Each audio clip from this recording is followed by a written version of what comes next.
তুমি কি করছো? ভালো আছো? তোমার মুরগিগুলোর কি নাম? তুমি কি মুরগিকে ভালোবাসো? তাই? বাবা,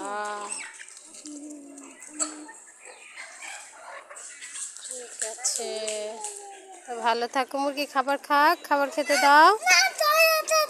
না, এখন ধরতে হবে না, এখন খাবার খেতে দাও। শোনো, ওরা খাবার না খেলে কষ্ট পাবে, এখন ওদেরকে খেতে দাও।